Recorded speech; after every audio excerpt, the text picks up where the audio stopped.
হঠাৎ করেই কিসের প্রস্তুতি নেওয়ার ঘোষণা দিল ইয়েমেনের হুথি বিদ্রোহীরা?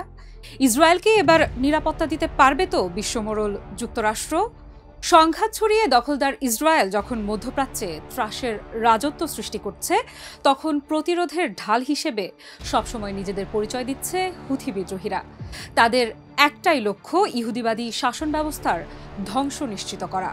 কিন্তু যুক্তরাষ্ট্রের ছত্রছায়ার মাঝে ইসরায়েলকে শায়েস্তা করতে পারবে তো ইয়েমেনের যোদ্ধারা? সেসব তথ্য নিয়ে এবারের ইনসাইড স্টোরিতে থাকছে চুলচেরা বিশ্লেষণ। আপনাদের সাথে আছি আমি আফ্রিদা ইফরাত।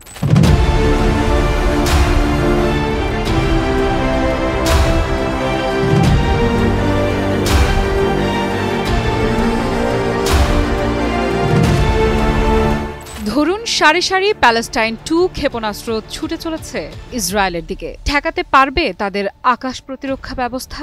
আর যদি তাই হয়, তাহলে ঘোর অন্ধকার অপেক্ষা করছে ইসরায়েলের জন্য। পরিস্থিতি কি সেদিকেই গড়াচ্ছে?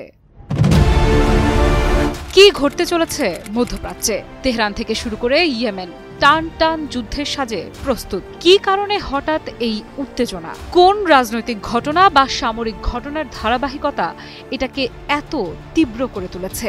ইয়েমেনের সশস্ত্র গোষ্ঠী হুথি হঠাৎই ইসরায়েলকে উদ্দেশ্য করে জানিয়েছে তাদের পরিকল্পনা।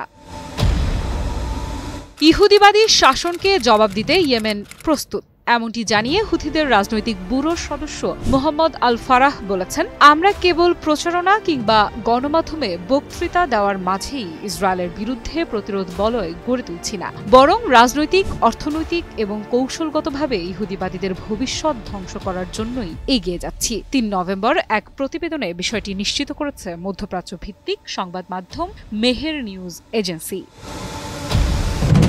ফিলিস্তিনের গাজায় যুদ্ধবিরতির মাঝেও ধ্বংসযজ্ঞ চালিয়ে যাচ্ছে ইসরায়েলের সামরিক বাহিনী। মানবতার সবচেয়ে নির্মম ইতিহাসের সাক্ষী পুরো বিশ্ব। এদিকে ইরানের পারমাণবিক ও ক্ষেপণাস্ত্র ইস্যুকে ঘিরেও ষড়যন্ত্র চালিয়ে যাচ্ছেন ইসরায়েলের প্রধানমন্ত্রী বেনিয়ামিন নেতানিয়াহু। এমন বাস্তবতায় মধ্যপ্রাচ্যের নতুন ক্ষমতার উৎস হিসেবে প্রতিরোধের ঢাল হয়ে দাঁড়াচ্ছে হুথি বিদ্রোহীরা। গাজা উপত্যকায় ইসরায়েলের গণহত্যা শুরুর পর থেকেই ইসরায়েলের বিরুদ্ধে নৌ ও ক্ষেপণাস্ত্র অভিযান চালিয়ে আসছে হুথি বিদ্রোহীরা। বিশেষ করে লোহিত সাগরে চলাচলরত ইসরায়েলের পণ্যবাহী জাহাজগুলোকে লক্ষ্য করে বেশ কয়েক দফায় মিসাইল হামলা চালিয়েছে ইরান সমর্থিত হুথি বিদ্রোহী গোষ্ঠী। তবে হুথিদের দমানোর চেষ্টা ইসরায়েল যে করেনি তা নয়, তবে তাতেও কোনো লাভ হয়নি। যতই হুথিদের উপর হামলা করা হয়, ততই যেন তাদের আক্রমণ আরও বাড়ে। তাই এই সময়ে এসে হুথিদের কাছ থেকে পাওয়া হুমকি ইসরায়েলিদের নিঃসন্দেহে দুশ্চিন্তায় ফেলবে, একথা বলাই যায়। ইসরায়েলকে শায়েস্তা করার এই যুদ্ধমঞ্চে হুথিরা কি একা, নাকি পাশে আছে কোনো একরোখা অদম্য আত্মবিশ্বাসী এক দেশ? পশ্চিমা গোয়েন্দাদের দাবি কিন্তু তেমনটাই। তাদের সন্দেহ, পারস্য উপসাগরীয় রাষ্ট্র ইরান পাশে রয়েছে ইয়েমেনের। যদিও পশ্চিমাদের এই দাবিকে সবসময় প্রত্যাখ্যান করেছে তেহরান, তবে সম্প্রতি চীন থেকে মিসাইল তৈরির গুরুত্বপূর্ণ উপকরণ আনছে ইরান। এরই মধ্যে বেশ কয়েকটি চালান তেহরানে এসেও পৌঁছেছে। এরই মাঝে দেশটি ঘোষণা দিয়েছে পারমাণবিক খাতে আগের চেয়েও বহু গুণে সমৃদ্ধ হতে চলেছে তারা। পশ্চিমা গোয়েন্দাদের দাবি, ইসরায়েলের বিরুদ্ধে লড়তে হুথিদেরকে অস্ত্র ও অর্থ দিয়ে সহায়তা করছে ইরান সরকার। হঠাৎ ইয়েমেনের সামরিক বাহিনীর সাথে প্রকাশ্যে একজোট হওয়ার ঘোষণা কেন দিল ইরান? এটি কি ইসরায়েলের বিরুদ্ধে বৃহৎ যুদ্ধের পূর্ব পরিকল্পনার অংশ? ইহুদিবাদীদের বিরুদ্ধে লড়াই চালিয়ে যেতে ইয়েমেনের সশস্ত্র বাহিনীর সাথে কৌশলগত সম্পর্ক বাড়ানোর প্রস্তুতি নিয়েছে তেহরান। দুই শক্তিশালী জোটকে মোকাবেলা করতে পারবে ইসরায়েল? দীর্ঘদিন ধরে ইসরায়েলের বিরুদ্ধে বিভিন্ন ধরনের সামরিক হামলা চালিয়ে আসছিল ইয়েমেনের হুথিরা। কিন্তু গাজায় ইসরায়েলের প্রধানমন্ত্রী বেনিয়ামিন নেতানিয়াহুর যুদ্ধবিরতির পর থেকেই ইহুদিবাদীদের বিরুদ্ধে হামলা বন্ধের ঘোষণা দেয় হুথি বিদ্রোহীরা। তবে হামলা বন্ধ হলেও ইহুদিবাদীদের সম্ভাব্য আগ্রাসনের বিরুদ্ধে প্রস্তুতির কমতি রাখছে না হুথিরা। এবার তাদের সাথে যোগ দেওয়ার ঘোষণা দিল ইরানও। নেতানিয়াহুর বাহিনীকে মোকাবেলা প্রসঙ্গে ইরানের আইআরজিসির জ্যেষ্ঠ কমান্ডার মেজর জেনারেল মোহাম্মদ পাকপোর বলেছেন, পশ্চিমা শক্তি এবং ইসরায়েলকে মোকাবেলায় ইয়েমেনি সামরিক বাহিনীর কাছে কৌশলগত সহযোগিতা বৃদ্ধি করবে ইরান। সম্প্রতি এক প্রতিবেদনে বিষয়টি নিশ্চিত করেছে মধ্যপ্রাচ্য ভিত্তিক সংবাদ মাধ্যম তাসনিম নিউজ এজেন্সি।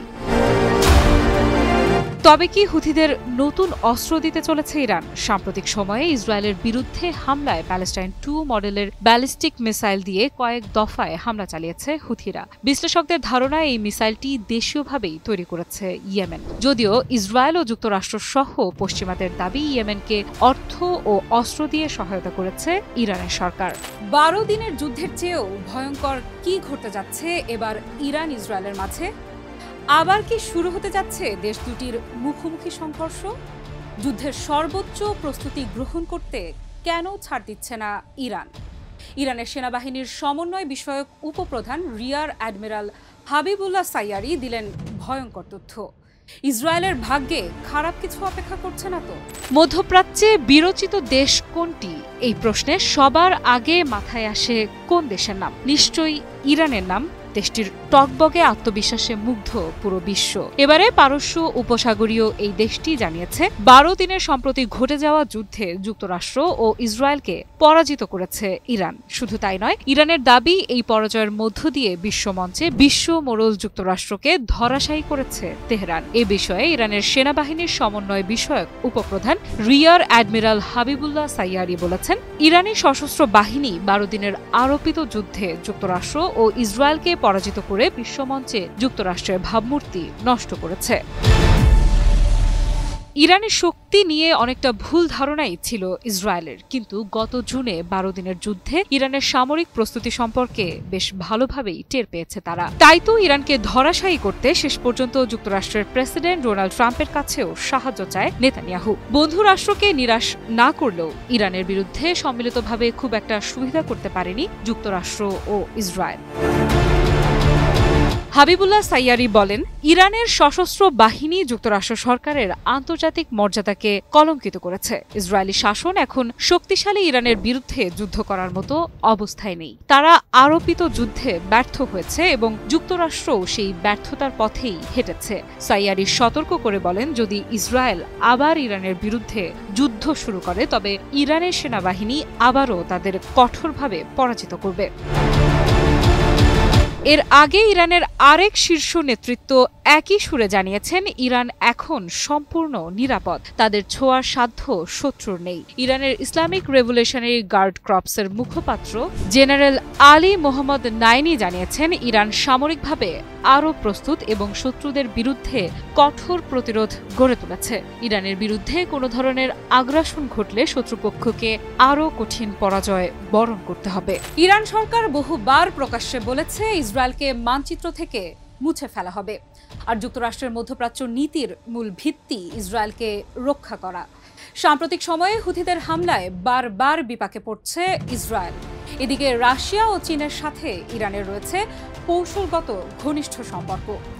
দেশ দুটির সাথে বেশ কিছু সামরিক ও প্রতিরক্ষা চুক্তিও রয়েছে তেহরানের। সম্প্রতি চীন থেকে ক্ষেপণাস্ত্র তৈরির গুরুত্বপূর্ণ উপকরণ এনেছে ইরান।